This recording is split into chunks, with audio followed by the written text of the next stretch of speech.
आप तो इस बात को जानते हैं। अब हम आज एक नया अध्याय शुरू कर रहे हैं व्याकरण से, और वह अध्याय है हमारा विशेषण। तो आप इस बात से भली भांति अवगत हैं कि संज्ञा और सर्वनाम की विशेषता बतलाने वाले शब्द को विशेषण कहते हैं। तो आइए हम शुरू करते हैं इस नए अध्याय को, विशेषण।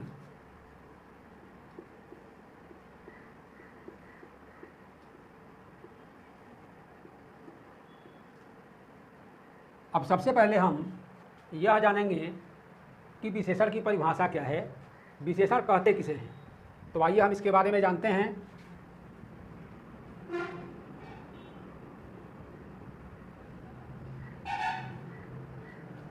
सबसे पहले विशेषण की परिभाषा, संज्ञा और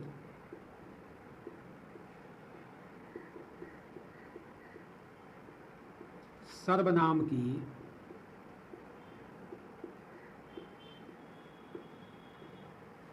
विशेषता बताने वाले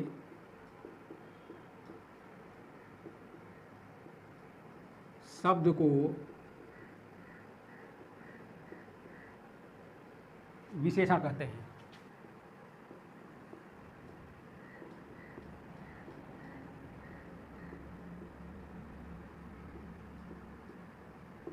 देखिए, कहता है संज्ञा और सर्वनाम की विशेषता बताने वाले शब्द को विशेषण कहते हैं। जैसे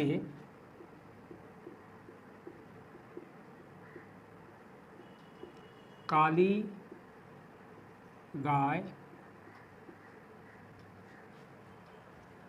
अच्छा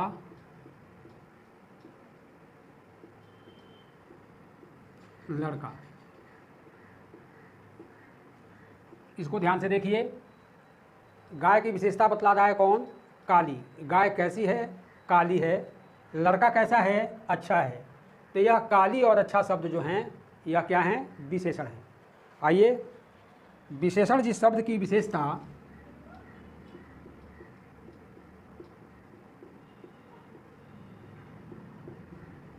विशेषण जिस शब्द की विशेषता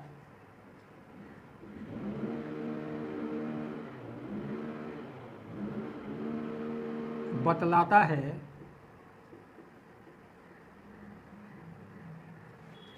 उसे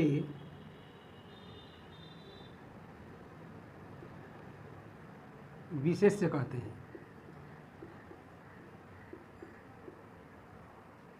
उसे विशेष्य कहते हैं।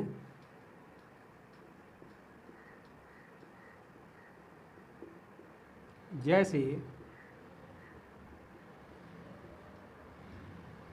उजली गाय, उजली गाय मैदान में खड़ी है।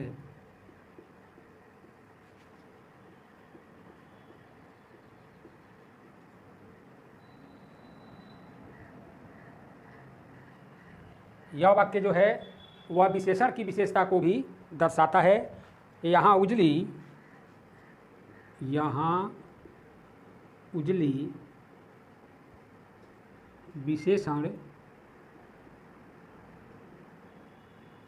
यहाँ उजली विशेषण और गाय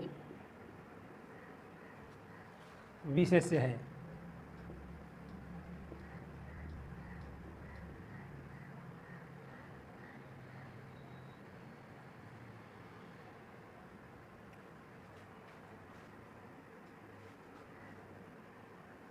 देखिए, यहाँ जो है उजली क्या है? विशेषण, और गाय क्या है? विशेष्य है। अर्थ की दृष्टि से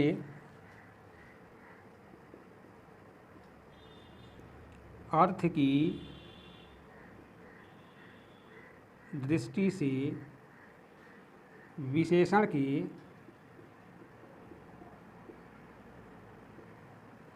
के 6 भेद हैं।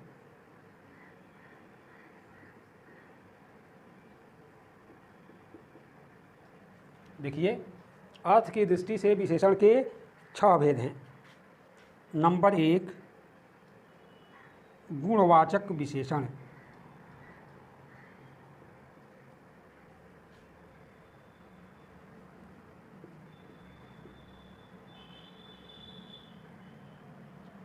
गुणवाचक विशेषण संज्ञा या सर्वनाम की संज्ञा या सर्वनाम की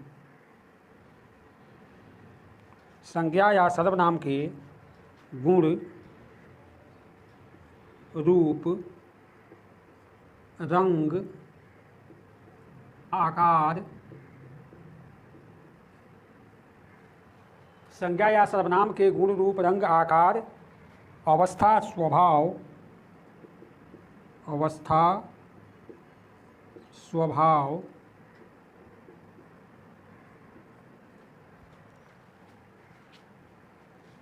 दशा, स्वाद, स्पर्श, गंध, दिशा, स्थान, समय, भार, तापमान इत्यादि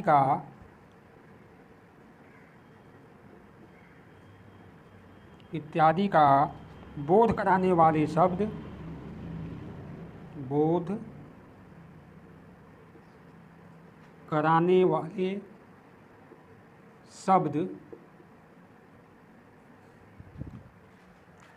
गुणवाचक विशेषण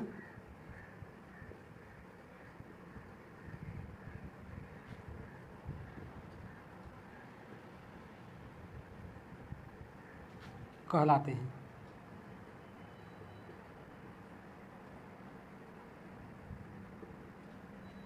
ध्यान से सुन लीजिए।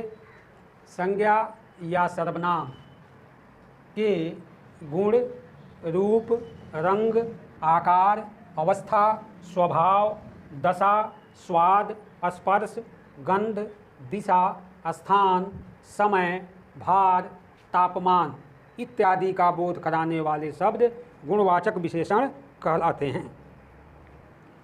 आइए हम इसे मिटाते हैं।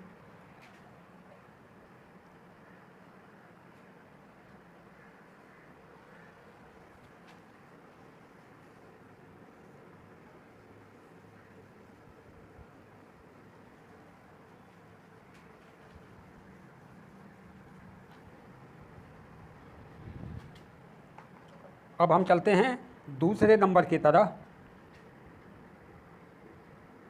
परिमाणवाचक विशेषण।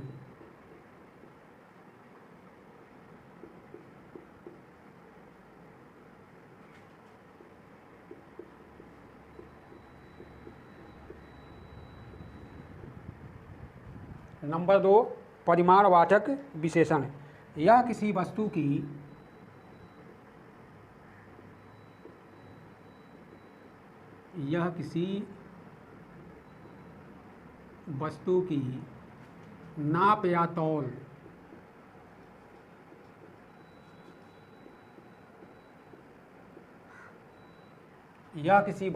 नाप या तौल का बोध कराता है।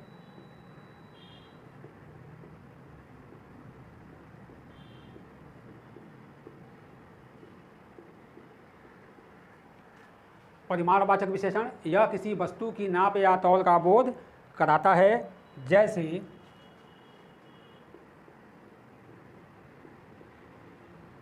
जैसे सेर भर दूध, थोड़ा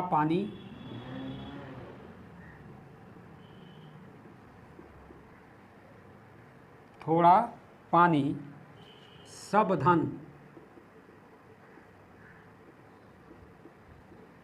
सब धन और घी इत्यादि। ये हमारा हुआ परिमाणवाचक विशेषण। अब कहता है परिमाणवाचक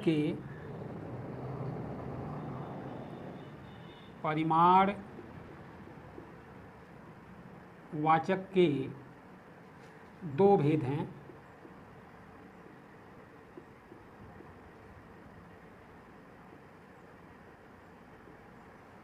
परिमाणवाचक के दो भेद हैं। नीचे वाला मिटा लें तो बेहतर रहेगा।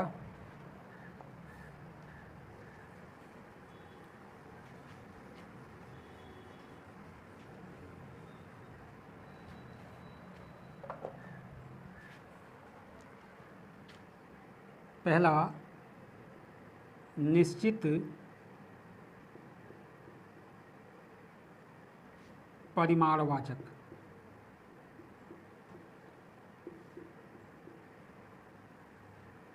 निश्चित परिमाणवाचक 2 सेर घी,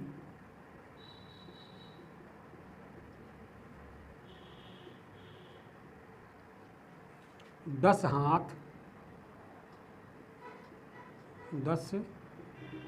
हाथ जगह इत्यादि। दूसरा अनिश्चित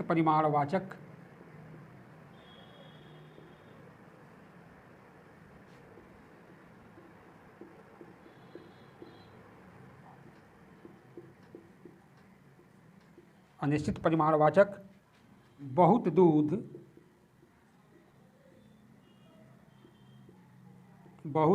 दूध थोड़ा धन पूरा आनंद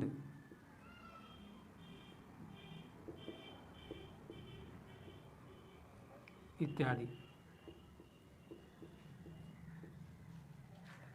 ये रहा हमारा परिमाणवाचक विशेषण।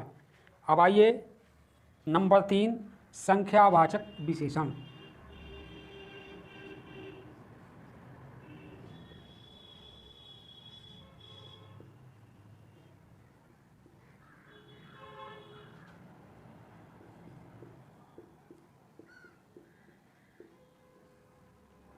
संख्यावाचक विशेषण जिस विशेषण से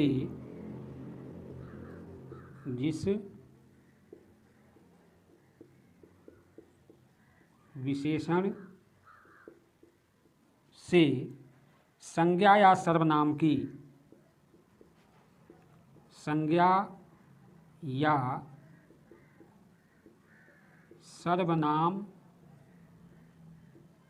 की संख्या का बोध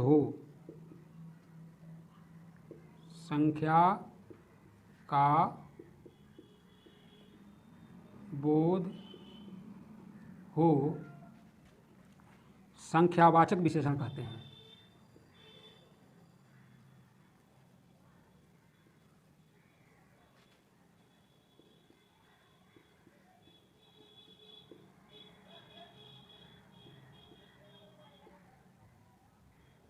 संख्यावाचक विशेषण कहते हैं।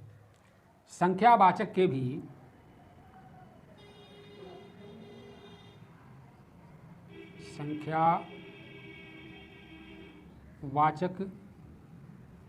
भी दो भेद हैं।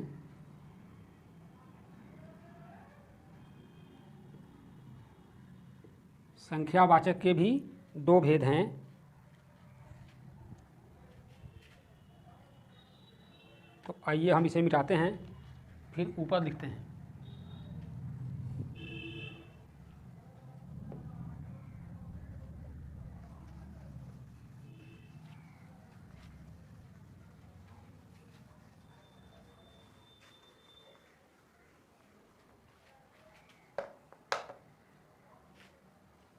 पहला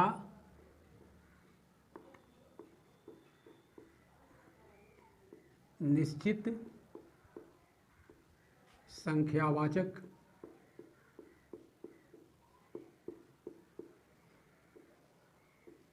ये हुआ हमारा पहला निश्चित संख्यावाचक। 8 गाय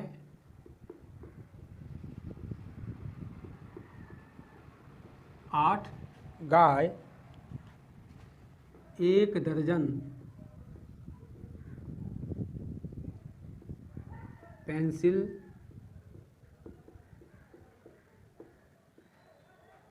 इत्यादि। नंबर 2, अनिश्चित संख्यावाचक।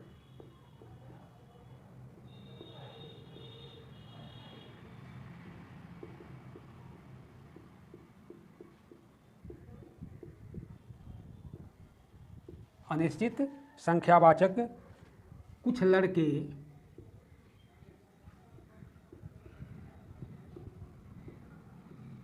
कई आदमी,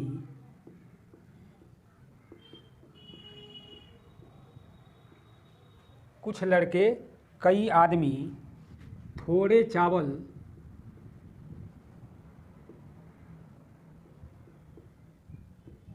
चावल इत्यादि।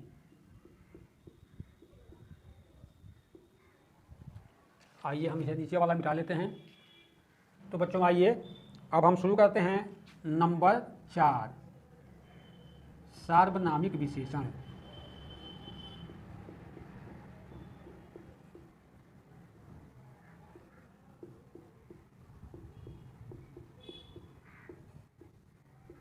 सार्वनामिक विशेषण जिस सर्वनाम का प्रयोग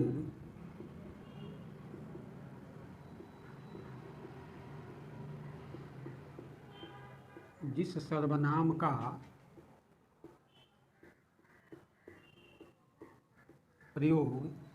सर्वनाम का प्रयोग विशेषण की तरह होता है,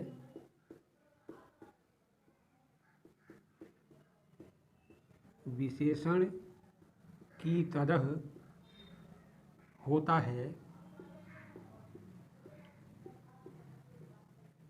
है, उसे सार्वनामिक विशेषण कहते हैं। उसे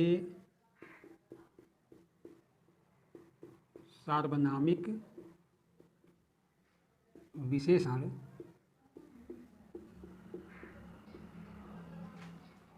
कहते हैं।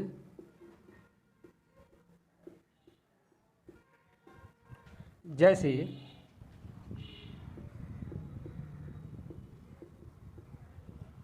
यह आदमी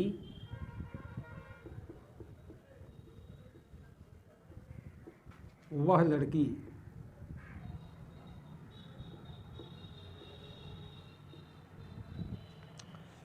सार्वनामिक विशेषण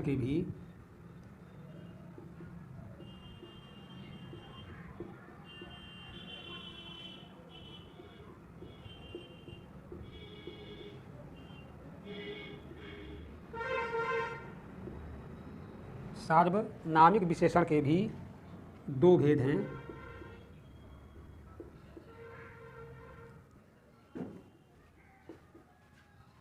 ये कौन कौन हैं? नंबर 1, मौलिक सार्वनामिक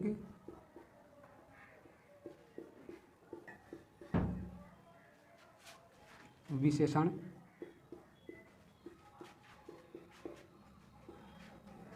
मौलिक सार्वनामिक विशेषण सर्वनाम का मूल रूप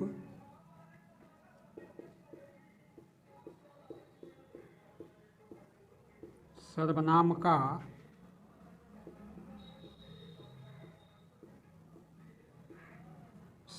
का मूल रूप जो किसी संज्ञा की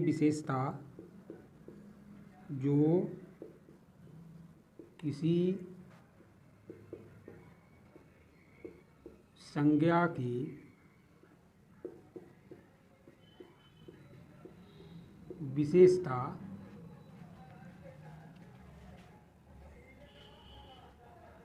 बताए, वह मौलिक सार्वनामिक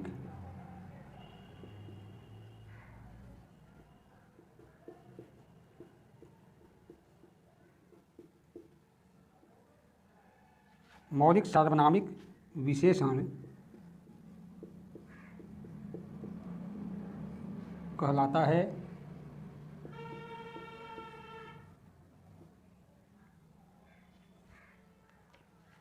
जैसे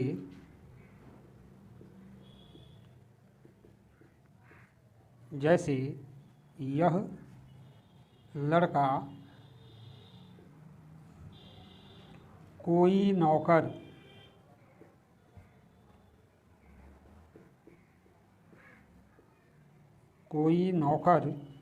कुछ काम इत्यादि। नंबर 2, यौगिक सार्वनामिक विशेषण।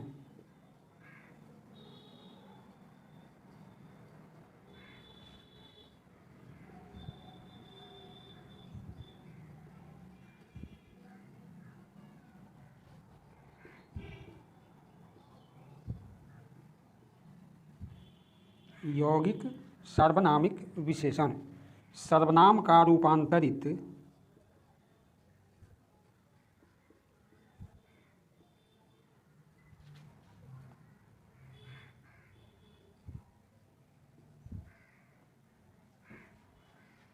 रूप जो संज्ञा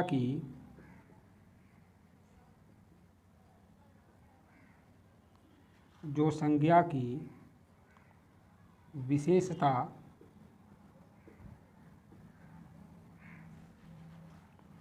बताए वह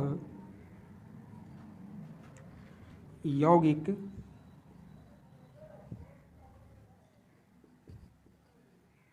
सार्वनामिक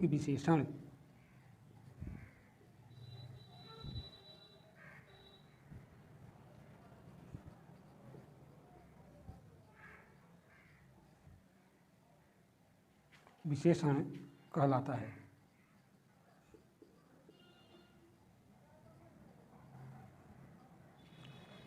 जैसे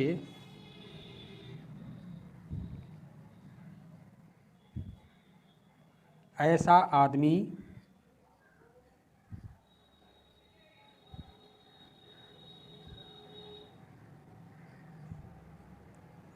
कैसा घर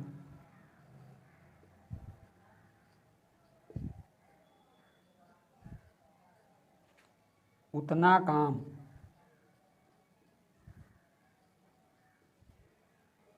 इत्यादि।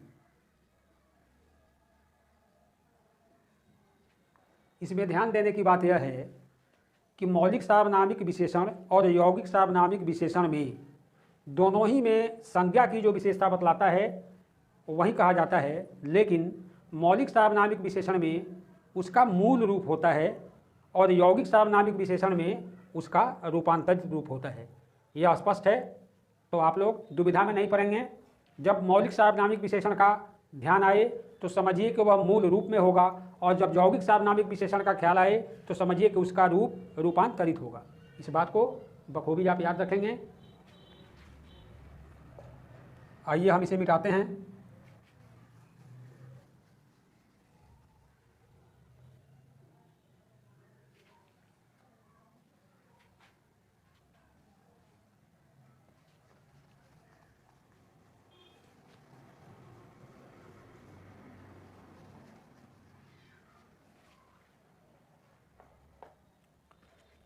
अब हमारा है नंबर 5, तुलना बोधक विशेषण।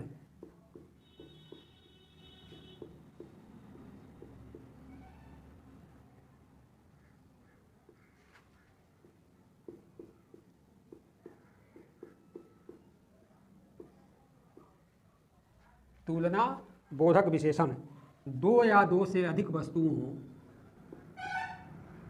दो या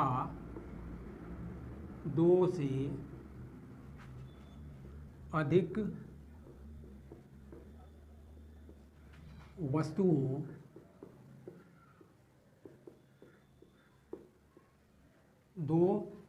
से अधिक वस्तुओं या भावों के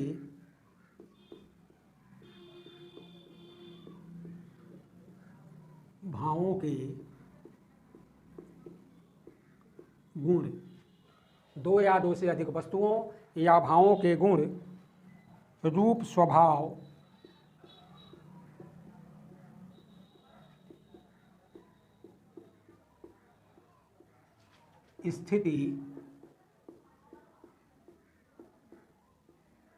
स्थिति इत्यादि की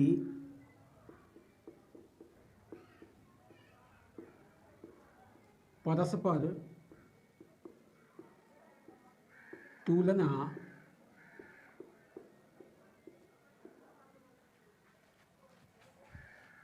जिन विशेषणों के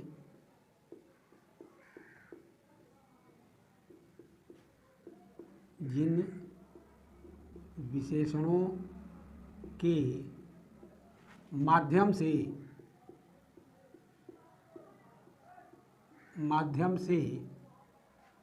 की जाती है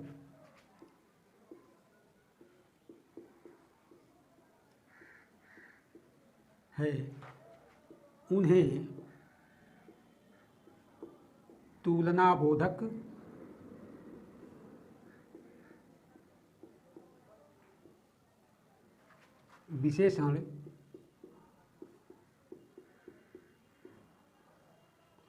तुलनाबोधक विशेषण कहते हैं।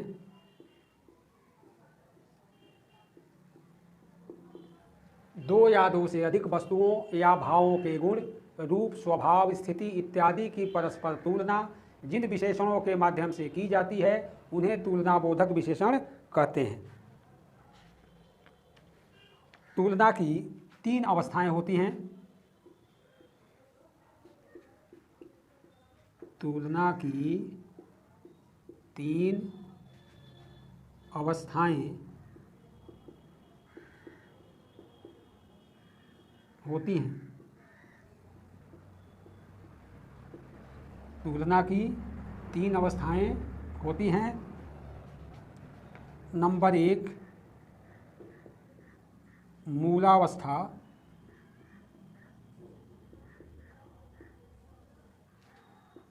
दूसरा उत्तरावस्था,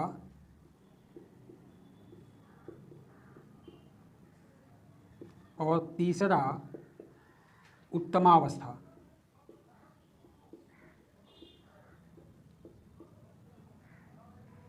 ये तीन अवस्थाएं होती हैं। पहला मूलावस्था, दूसरा उत्तरावस्था, तीसरा उत्तमावस्था। जैसे अधिक, अधिकतर,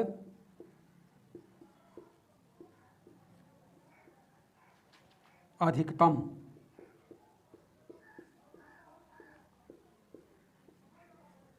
ये तीनों अवस्थाएं हमारे सामने हैं। अधिक, अधिकतर और अधिकतम। ये क्रमशः तुलनात्मक अवस्थाएं हैं।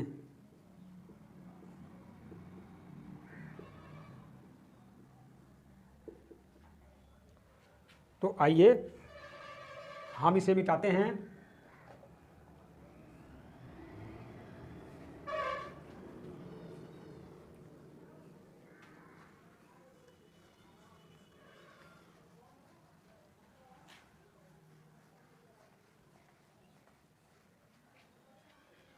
और हम चलते हैं अपने छठे भेदों की तरफ, संबंधवाचक विशेषण।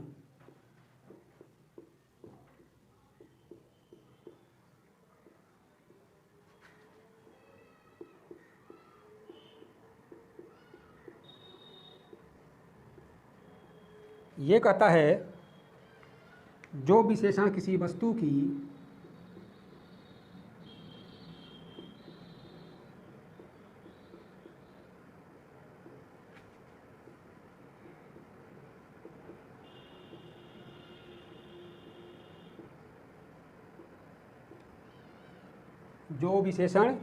वस्तु की विशेषताएं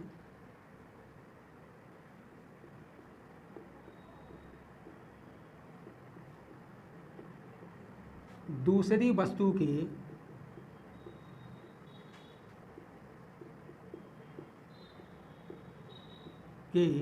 संबंध में जो विशेषण किसी वस्तु की विशेषताएं दूसरी वस्तु के संबंध में बताता है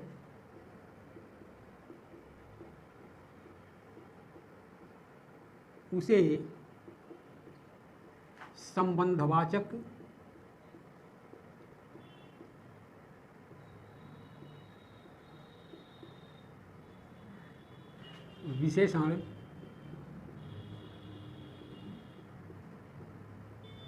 विशेषण कहते हैं।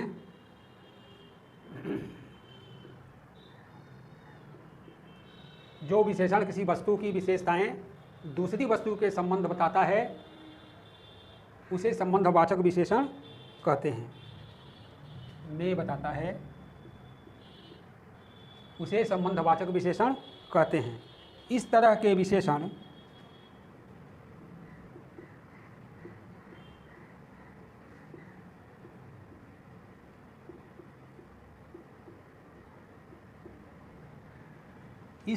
विशेषण संज्ञा, क्रिया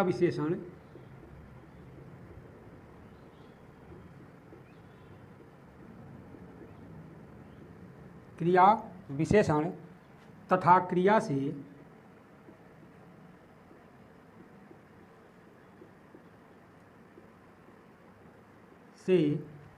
बनते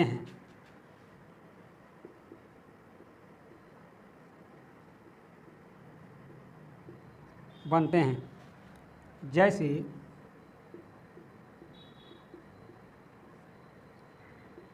दयामय,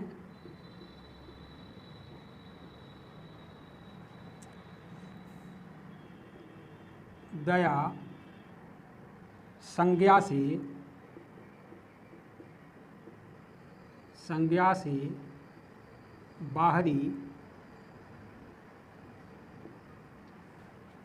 बाहर क्रिया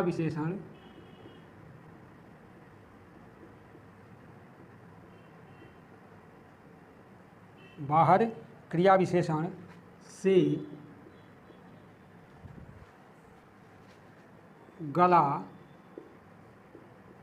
गलना क्रिया से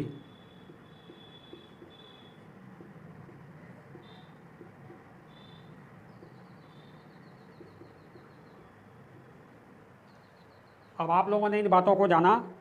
इसके साथ ही हम इसके प्रयोग के बारे में भी जानेंगे और वह जानना सबसे ज़रूरी है कि विशेषण का प्रयोग कैसे होता है।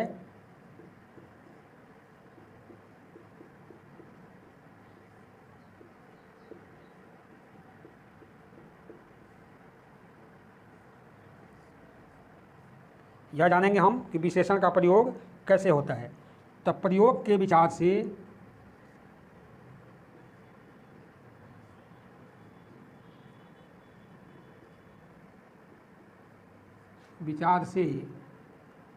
विशेषण के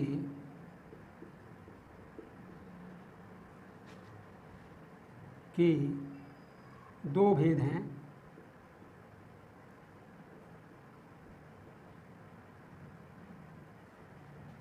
प्रयोग के विचार से विशेषण के दो भेद हैं।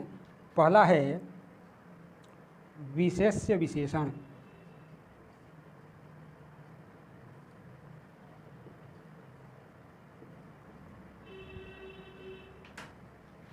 और दूसरा है विधेय विशेषण।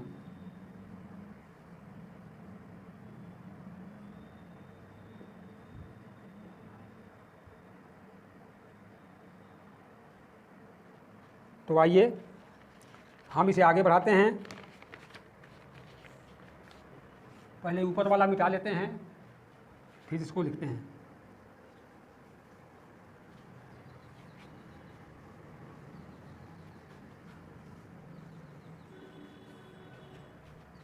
तो सबसे पहले हम जानेंगे विशेष्य विशेषण में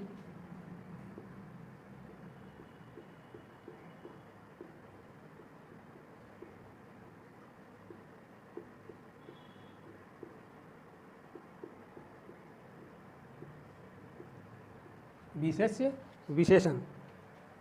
विशेष्य से पहले आने वाले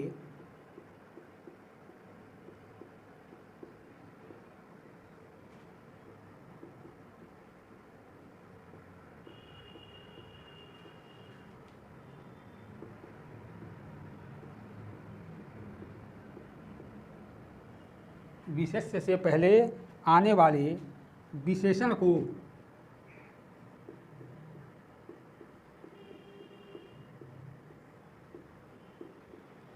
विशेष्य विशेषण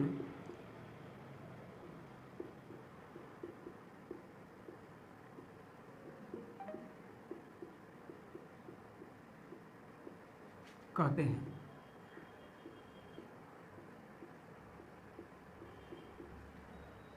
बतला रहा है कि विशेष्य से पहले आने वाले विशेषण को विशेष्य विशेषण कहते हैं। जैसे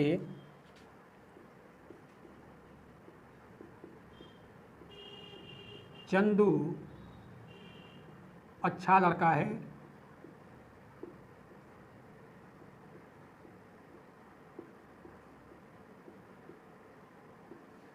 देखिए ध्यान से, कहता है चंदू अच्छा लड़का है। इस वाक्य में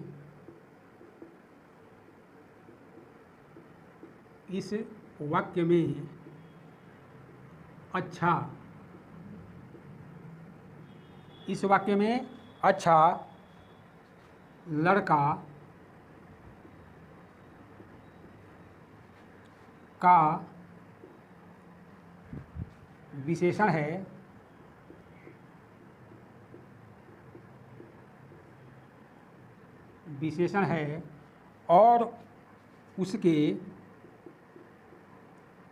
और उसके पहले आया है।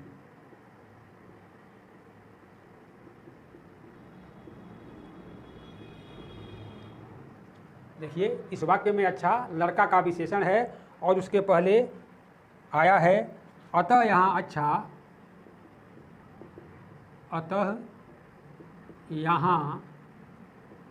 अच्छा विशेष्य विशेषण है।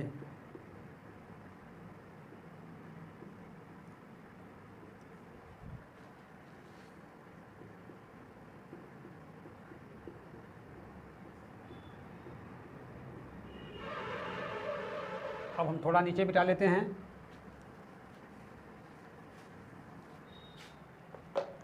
दूसरा हमारा है विधेय विशेषण।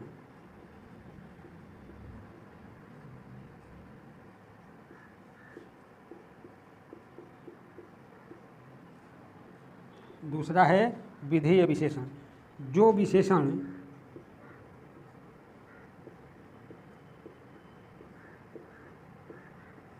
विशेष्य के बाद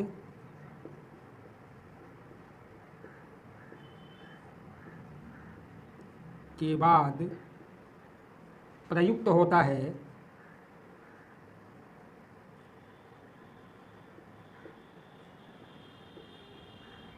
जो विशेषण विशेष्य के बाद प्रयुक्त होता है उसे विधेय विशेषण कहते हैं।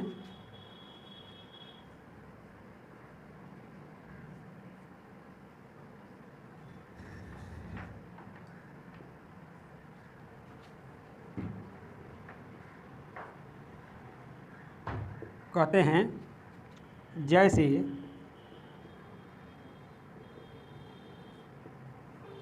यह आम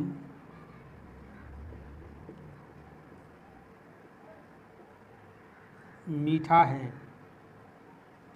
ध्यान से देखिए इस शब्द को, इस वाक्य को। यह आम मीठा है।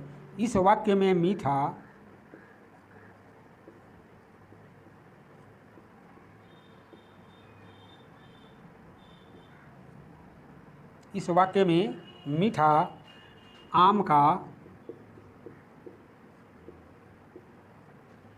आम का विशेषण है।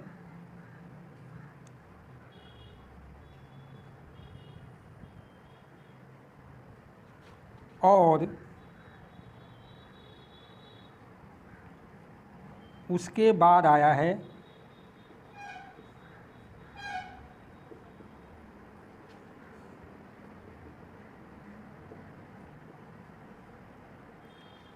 अतः यह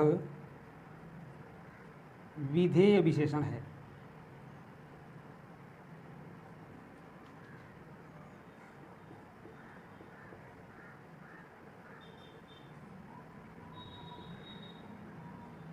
अब आप लोगों को अंतर समझ में आ गया होगा कि विशेष्य विशेषण में वह जो है शब्द विशेषण जो होगा वह पहले आता है। जैसे आपने देखा कि चंदू अच्छा लड़का है, तो अच्छा जो है लड़का का विशेषण है और ठीक उसके पहले आया है, इसलिए अच्छा जो है विशेष्य विशेषण है।